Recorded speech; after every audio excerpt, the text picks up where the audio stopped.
कहानी की शुरुआत में हम एक खूबसूरत महिला को देखते हैं जिसका नाम एलिस है और उसकी उम्र 40 साल है। एलिस पिछले 8 सालों से पेरिस की एक फैशन मैगजीन के लिए काम कर रही है। वो अपने करियर में आगे बढ़ने के लिए पूरी तरह से समर्पित है, लेकिन उसका कड़वा स्वभाव और ओल्ड फैशन होना उसकी तरक्की में बाधा सा बन गया है, जिसके कारण पिछले 4 सालों में उसका प्रमोशन नहीं हो पाया है। एलिस का अपने पति से डिवोर्स हो चुका है और वो अपनी छोटी बेटी के साथ रहती है, लेकिन एलिस काम की वजह से अपनी बेटी को ज्यादा समय नहीं दे पाती। वो काम में जाने से पहले अपनी बेटी को अपनी बहन के घर छोड़कर जाती है। एलिस अपनी जिंदगी में बहुत अकेली है और उसे खुद के लिए भी समय नहीं मिलता।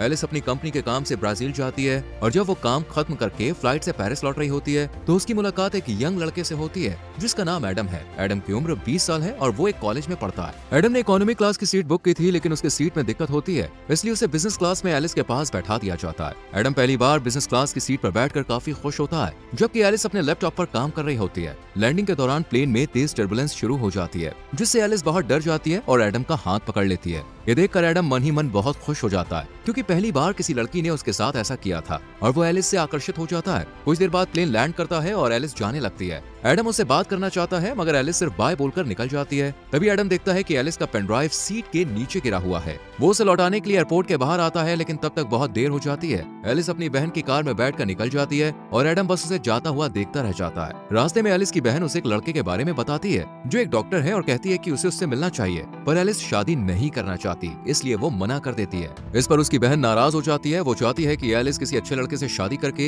एक नई जिंदगी की शुरुआत करे। इसके बाद एलिस ऑफिस जाती है, लेकिन ऑफिस में उसके कॉलीग्स को उसका रूखा व्यवहार पसंद नहीं होता और वो आपस में उसकी बुराई करते हैं। हालांकि ऑफिस में एलिस का एक मेल फ्रेंड है जो उसे हर चीज में सपोर्ट करता है। ऑफिस की एक स्टाफ मेंबर एलिस को बताती है कि एडम नाम के किसी लड़के का कॉल आया था, वो तुमसे बात करना चाहता है, लेकिन एलिस ये कहकर मना कर देती है कि वो किसी एडम को नहीं जानती है। फिर एलिस अपने बॉस के पास जाती है और प्रमोशन की बात करती है, पर वो कहता है तुम्हारे लिखे हुए आर्टिकल पुराने लगते हैं, लोगों को उनमें अब कोई दिलचस्पी नहीं है, तुम्हें कुछ नया और रोमांच लाना होगा। अगर ऐसे ही चलता रहा तो मुझे तुम्हें नौकरी से निकालना पड़ेगा। ये सुनकर एलिस आज देर रात तक ऑफिस में काम करती है और सोचती है कि वो कुछ नया और रोमांच कैसे ला सकती है। तभी उसके पास वही स्टाफ मेंबर का नोट मिलता है जिसमें लिखा होता है कि वो लड़का पेनड्राइव की बात कर रहा था। एलिस को याद आता है कि उसने गलती से पेनड्राइव प्लेन के अंदर गिरा दी थी। वो तुरंत एडम को कॉल करती है और कहती है कि तुम कहाँ हो, मुझे पेनड्राइव चाहिए, वो बहुत जरूरी है। एडम उस समय अपने दोस्तों के साथ एक बार में होता है जहाँ वो एलिस को आने के लिए कहता है। जब एलिस बार के बाहर पहुँचती है तो एडम उसे अंदर ले जाता है और अपने दोस्तों से मिलवाता है। वहाँ एलिस के ऑफिस की 2 लड़कियां भी होती हैं जो एलिस को एडम के साथ देखकर हैरान हो जाती हैं। एलिस को पेनड्राइव लेकर जल्दी निकलना होता है, इसलिए वो एडम से पेनड्राइव मांगती है। इस पर एडम कहता है कि पेनड्राइव मेरे घर पर है, इसलिए हमें वहाँ जाना होगा। वो दोनों बाहर आते हैं और एडम उसे अपने स्कूटर पर बैठने को कहता है। एलिस पहली बार स्कूटर पर बैठ रही होती है, इसलिए वो थोड़ा हिचकिचाती है। एडम उसे हेलमेट पहनने को देता है। जब एलिस उसे ठीक से पहन नहीं पाती तो एडम उसकी मदद करता है। तभी एलिस के ऑफिस की वही दोनों लड़कियां उन्हें एक ऐसे एंगल से देखती हैं जिससे लगता है कि जैसे वो दोनों किस कर रहे हैं। वो चुपके से उसकी फोटो क्लिक कर लेती है और उसे ऑनलाइन पोस्ट कर देती है। एडम एलिस को अपने घर लाता है जहाँ उसके डैड भी मौजूद होते हैं। एडम जानबूझकर पेनड्राइव देने में देरी करता है ताकि वो एलिस से थोड़ी देर और बात कर सके, पर जब वो एलिस को पेनड्राइव देता है और वो घर से निकलती है तो एडम कहता है कि क्या मैं तुम्हें स्कूटर से छोड़ दूं? इस पर एलिस कहती है मैं कैब से चली जाऊंगी। फिर एडम कहता है क्या हम कभी बाहर कॉफी पीने चल सकते हैं? इस पर एलिस कुछ नहीं कहती, मुस्कुराती है और थैंक यू कहकर चली जाती है। अगले दिन जब एलिस ऑफिस जाती है तो सब लोग उसे अजीब निगाहों से देख रहे होते हैं। एलिस कुछ समझ नहीं पाती, तभी उसकी एक कॉलीग उसे और एडम की फोटो दिखाते हुए कहती है कि तुम दोनों की ये फोटो किसी ने ऑनलाइन डाल दी है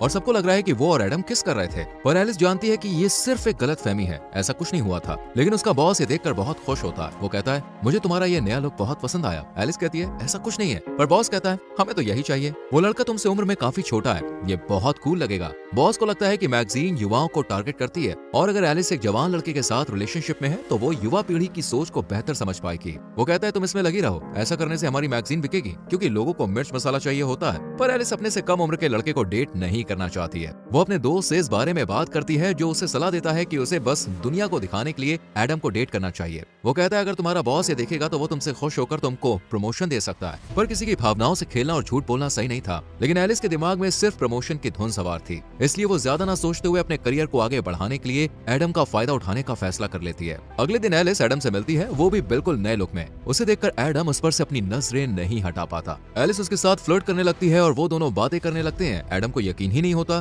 कि वो एलिस के साथ है। रात में एलिस एडम को अपने एक दोस्त के शो में ले जाती है। वहाँ एलिस जानबूझकर सबको दिखाने की कोशिश करती है कि वो अपने से 20 साल छोटे लड़के को डेट वेट कर रही है। वहीं उसका दोस्त जो उस शो का होस्ट होता है, जब एलिस के पास आता है और उसे जानबूझकर छूने लगता है तो एडम को ये अच्छा नहीं लगता। वो उस दोस्त के शो का मजाक उड़ाने लगता है। एलिस भी उसकी बातों पर हंसने लगती है। इससे एलिस का दोस्त अपमानित होकर वहाँ से चला जाता है। इसके बाद एलिस और एडम आपस में बात करते हैं। एडम कहता है कि मैंने कभी नहीं सोचा था कि मैं तुमसे इस तरह मिलूंगा और हम साथ में यूं घूमेंगे। एडम को पता होता है कि एलिस का तलाक हो चुका है और उसकी एक बेटी भी है, लेकिन इससे उसे कोई फर्क नहीं पड़ता। एलिस कहती है हमें एक दूसरे को बेहतर समझने की जरूरत है। तभी एलिस के पास उसकी बहन का कॉल आता है। वो कहती है कि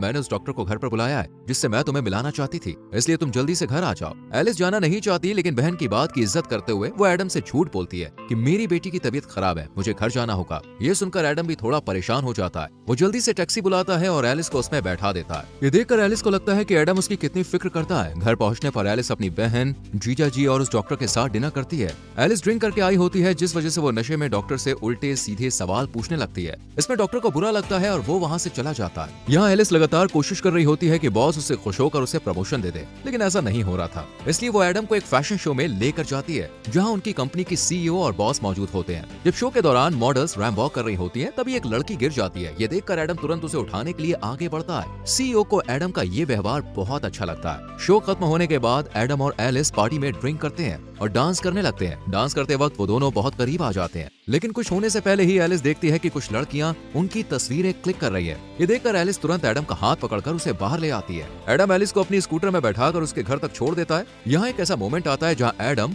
एलिस को किस करने वाला होता है, पर एलिस पीछे हट जाती है और चुपचाप घर के अंदर चली जाती है। लेकिन एडम को लगता है कि उसने एलिस के करीब आने का मौका मिस कर दिया है, इसलिए वो एलिस के घर जाता है जहाँ उसे पता चलता है कि उसकी बेटी अपनी मौसी के घर पर है। तब एडम एलिस को किस कर लेता है। एलिस खुद को रोक नहीं पाती और दोनों इंटीमेट हो जाते हैं। अगली सुबह एलिस को पिछली रात की घटना के लिए बहुत बुरा लगता है। वो एडम से कहती है कि वो घर से चला जाए, लेकिन बाहर तेज बारिश हो रही होती है, इसलिए बारिश रुकने तक एडम घर में रुक जाता है। तभी एलिस की बहन और बेटी घर लौट आती है। एलिस उनसे कहती है कि एडम उसका कॉलीग है। वो एडम के हाथ में कुछ फाइल्स दे देती है और एडम वहाँ से जाने लगता है, पर जैसे ही वो दरवाजे से बाहर जाता है, एलिस उसे रोक कर किस कर लेती है। इससे हमें समझ में आता है कि एलिस अब सच में एडम को पसंद करने लगी है और उसके साथ रहने में उसे अच्छा लगता है। जिस रिश्ते को उसने दुनिया को दिखाने के लिए शुरू किया था, अब वो सचमुच एक एहसास में बदल चुका है। इसके बाद से एडम और एलिस अक्सर साथ में घूमने लगते हैं। एडम उसे सरप्राइज देता है, उसे घुमाने ले जाता है, जो एलिस को बहुत पसंद आता है। अब एलिस और एडम के बीच गहरी भावनाएं विकसित होने लगती हैं। दोनों साथ में बहुत खुश होते हैं। एक दिन एडम एलिस से पूछता है कि तुम दिखने में खूबसूरत हो, अमीर हो, तो फिर तुमने मुझे पसंद क्यों किया? इसका जवाब एलिस के पास नहीं होता, क्योंकि वो अपने फायदे के लिए एडम के साथ रिश्ते में आई थी,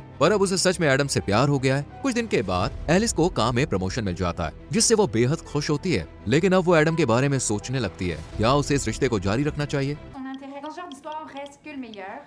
जब वो एडम से मिलती है, तब एडम उससे कहता है कि मैं तुमसे बहुत प्यार करता हूँ और तुमसे शादी करना चाहता हूँ। ये सुनकर एलिस हैरान रह जाती है। वो कहती है कि हम दोनों बहुत अलग हैं। मैं तुमसे 20 साल बड़ी हूँ, तुम्हें अभी अपनी जिंदगी में बहुत कुछ करना है, हम इस रिश्ते को आगे नहीं बढ़ा सकते। एलिस कहती है मैं तुमसे प्यार करती हूँ, पर मेरी जिंदगी में बहुत सारी जिम्मेदारियां हैं, मेरी बेटी है, मेरा काम है, ऐसे में हम साथ नहीं रह सकते। लोग हमारे रिश्ते को लेकर क्या कहेंगे? वो कहती है शायद यही बेहतर होगा कि हम यहीं पर रुक जाएं। लेकिन एडम उसकी बातों को नहीं मानता। फिर भी एलिस वहाँ से चली जाती है। एलिस जानती है कि उसने एडम को पहले सिर्फ प्रमोशन के लिए इस्तेमाल किया था, लेकिन अब उसे भी उससे सच में प्यार हो गया है और वो उसके साथ रहना चाहती है। फिर भी अपनी जिम्मेदारियों और समाज के डर के कारण वो एडम से दूर हो जाती है। एलिस एडम से दूर होकर बहुत अकेला और तन्हा महसूस कर रही होती है। उसके लिए एडम को भुलाना काफी मुश्किल हो रहा था। वहीं एडम का भी यही हाल था। वो अपने दुख को अपने पिता से साझा करता है। उसके पिता उसे समझाते हैं और कहते हैं जब मैं तुम्हारी उम्र का था तब मुझे भी प्यार हुआ था। ये सब चलता रहता है, तुम्हें अपनी जिंदगी में आगे बढ़ना होगा। कुछ दिन बाद एलिस के ऑफिस में सीईओ खुद मैगजीन का कवर फोटो देखने आती है, लेकिन उन्हें कवर फोटो पसंद नहीं आती। वो मेल मॉडल की जगह किसी नए और अनदेखे चेहरे की तलाश में होती है। तभी उनकी नजर एलिस के लैपटॉप स्क्रीन पर पड़ती है,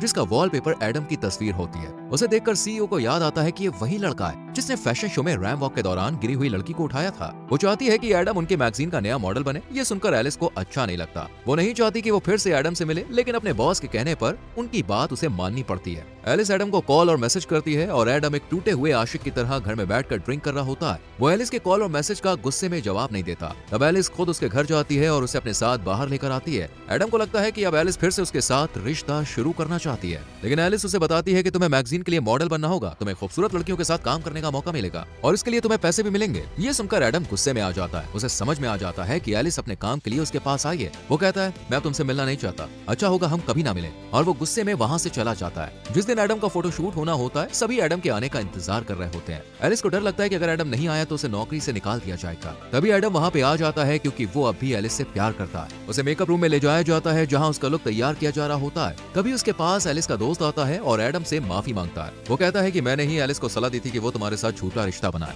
ताकि उसे प्रमोशन मिल सके। ये सुनकर एडम को बहुत दुख होता है कि एलिस का प्यार एक नाटक था। वो बाहर आता है और सबके सामने एलिस को किस कर लेता है। फिर एडम अपना फोटो शूट करवाता है, लेकिन ये सब उसके लिए नया अनुभव होता है। वो अच्छे से पोज नहीं दे पा रहा होता है और फोटोग्राफर को बार बार उसे निर्देश देने पड़ते हैं, जिससे एडम चिढ़ जाता है और वहाँ से जाने लगता है। तभी एलिस उसे समझाने के लिए आती है, पर एडम उस पर गुस्सा करता है और कहता है मैंने तुमसे दिल से प्यार किया और तुमने अपने फायदे के लिए मेरा इस्तेमाल किया। फिर एडम दुखी होकर वहाँ से चला जाता है, जिससे एलिस को भी बहुत बुरा लगता है। उसका बॉस भी उसे नौकरी से निकाल देता है। अब वो पूरी तरह से अकेली पड़ जाती है। वो एडम को भूल नहीं पा रही होती है और उसकी यादें उसे हर पल सताती रहती है। एलिस को एहसास होता है कि उसके लिए करियर से ज्यादा जरूरी वो इंसान है जिससे वो प्यार करती है।